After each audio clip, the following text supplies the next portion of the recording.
নমস্কার বন্ধুরা, স্মৃতি ব্লগে সকলকে স্বাগতম। তোমরা সবাই কেমন আছো? আমি তোমাদের আশীর্বাদ ঠাকুরের কৃপায় ভালোই আছি। তো আবার একটা ভিডিও নিয়ে তোমাদের মাঝে চলে আসলাম। আজ শুক্রবার, তো শুক্রবার মানে অনেক কাজ।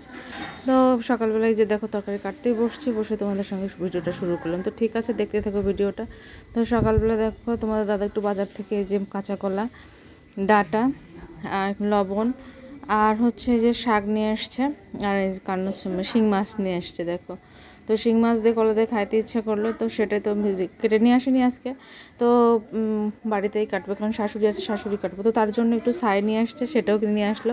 শাশুড়ি বললো ছাই নিয়ে আসার জন্য। তো যাই হোক, ঘরের আজকে সব কিছু পরিষ্কার করব। আর দেখো, এখনও কিন্তু পূজা করতে পারি নাই, চেঞ্জ করতেও পারি না। তো সকালবেলা খিচুড়ি রান্না করছিলাম, তো ওরা সকালবেলা খাওয়া দাওয়া করলো। তারপরে দেখো এই পাশে আমি কিন্তু ডাইনিংটাও পরিষ্কার করলাম, আর শাকভাজিও কিন্তু অলরেডি আমার হয়ে গিয়েছে। আর এ পাশে তরকারিও কেটে নিয়েছি। আর এ পাশে দেখো শাশুড়ি মা কিন্তু মাছ কেটেছে। আর দেখো মিষ্টি কুমড়ার বিচিগুলো রেখেছি ভাজা করার জন্য। তো আর এই পাশে দেখো, এই পাশে হচ্ছে আজকে অনেক মানে কিছুক্ষণ পর বৃষ্টিও হচ্ছিল। তো বেলকনি একটু পরিষ্কার করলাম, অনেক ময়লাও জমছিল, কারণ সময়ও পাচ্ছিলাম না। তো দেখো, আর দেখো কি বৃষ্টি হচ্ছে, প্রচুর বৃষ্টি। খুব ইচ্ছা করতেছিল বৃষ্টিতে ভিজতে, কিন্তু ভিজতে পারছি না, কারণ কাজ হয়নি, রান্নাবাড়ি করা হয়নি। তো দেখো, তারপরে এসে চলে আসলাম কিন্তু এই যে রান্না করার জন্য। তো মাছগুলো এখন ভেজে নেবো, ঝালবন্দি করে নিয়ে মেখে রেখেছিলাম, একটু ভেজে নিব। তারপরে আর কি রান্না করব, কলা দিয়ে আর কি রান্না করব। মশলাটাও কিন্তু করে নিলাম। তো মাছটাকে ভেজে নিই, তারপর আর কি রান্না কমপ্লিট করে নেব। তো রান্না করতে করতে চলে আসে। দেখো, তোমাদের দাদা কিন্তু যাওয়ার ছিল, আত্রাই গেল না, বৃষ্টির কারণে যেতে পারো না। রান্না করছে আর একটু করে চলে আসতেছে যে ব্যালকনিতে ভেজার জন্য। মেয়ে একটু একটু করে দেখো ভিজতেছে, না করে গেলাম কিন্তু ওকে ভেজা যাবে না, ঠান্ডা লাগছে। তারপরে এসে একটু করে ভিজতেছে। আসলে আমারই ভিজতে ইচ্ছা করে, আর ও তো ছোটো মানুষ, ও তো ভিজবেই। তো যাই হোক, একটু ফাঁকে ফাঁকে রান্না করছি, আর একটু একটু করে এসে ভেজে যাচ্ছে। দেখো, আমার মাথা কিন্তু ভেজাই আছে, অনেক বৃষ্টি হচ্ছিল। তো যাই হোক, বৃষ্টি রান্নাটা কমপ্লিট করলাম। এখন কিন্তু বৃষ্টি নাই। তো রান্নার চুলা পরিষ্কার করলাম, থালা বাসন যা ছিল সিং দিয়ে সব কিছু পরিষ্কার কমপ্লিট করে রাখলাম। আর বিচিগুলো ভাজতে চাইছিলাম, সেগুলো আর ভাজলাম না। তো দেখো, সব কিছু মোটামুটি কমপ্লিট। এখন কিন্তু ওই ঘরটা মুছবো। তারপরে যে দেখো, আজকে দুপুরের খাবারটা কী ছিল সেটা একটু দেখিয়ে দিই আজকে সামনে। এই যে কলা দিয়ে, পটল দিয়ে, আলু দিয়ে রান্না করেছি। আর সকালে একটু খিচুড়ি ছিল, সেটা আছে।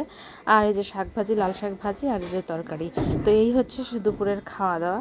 তো তারপর আমি কিন্তু এখনও আমার স্নানই হয়নি, পূজা তো হয় নাই। তো সব কাজ শেষ করে আর কি আসলাম পূজা করতে। এই দেখো, পূজা করতে আসছি। একবার এত বেলা হইলো যে পূজা করতে কী বলবো, সেটা মেয়েটা ও করতে পারছে না। আর এই পাশে দেখো, আমি আজকে চিরাভোগ দিলাম, দিদি যেহেতু বেলা হয়েছে, একবার পূজা টুজা শেষ করে তো একটু প্রসাদটা খাবো। আর তার 3:30 পরেই তোমাদের কাছে আসলাম। তো এখন ভাবতেছি একটু দিদির ওখানে যাব। তো তার আগে দেখো, আর ঘরটারও কিন্তু মুছেছিলাম আজকে, সেটা তোমাদের দেখানো হয় নাই। বিছানাও চেঞ্জ করেছি, সব ঘরের বিছানা চেঞ্জ করেছি, সব কিছু করেছি। আর এই পাশে দেখো, গাছগুলো যেটা বৃষ্টিতে ছিল, সেগুলো কিন্তু এখন বেশ সুন্দর সতেজ হয়েছে, ভালোই লাগতেছে, এখন খুব ভালো হচ্ছে, খুব খুব ভালো হয়েছে। তো তো তারপরে দেখো, আমরা কিন্তু বের হয়ে গেলাম দিদির বাড়িতে যাওয়ার জন্য। যাব হচ্ছে আমার দিদির বাড়িতে। শাশুড়ি আগে বের হয়ে গেল, পরে আর কি আমরা বের হতে চলে আসলাম এই যে দিদির বাড়িতে। এসে দিদিকে অবশ্যই আসার আগেই তো দিদিকে বললাম যে একটু আসতেছি, চলে আসলাম বাড়িতে আর কি। তো এসে দিদি বলতেছিল সবসময় তোমার ভিডিও করা। তো যাই হোক, তো শাশুড়িকে নিয়েই আসলাম, আর থাকবো কিছুক্ষণ। তো দিদি আসার সঙ্গে সঙ্গে পাকোড়া করছিল দিদি, সেই পাকোড়াটা খেতে দিল, মাও খাচ্ছে, আর আমরাও এখানে সবাই খাবো। তো একসঙ্গেই খাওয়া দাওয়া করে নিলাম। আর ফিরে এখনও করেনি। তো দিদি আসছে, দিদি এসে গল্প করতেছে। আর আজকের ভিডিওটা ছিল এই পর্যন্ত। যদি ভিডিও ভালো লেগে থাকে অবশ্যই লাইক করুন। এই যে পুষ্পিতা একটু হাই করে দিল। সবাই সুস্থ থেকো, ভালো থেকো, শুভরাত্রি, টাটা।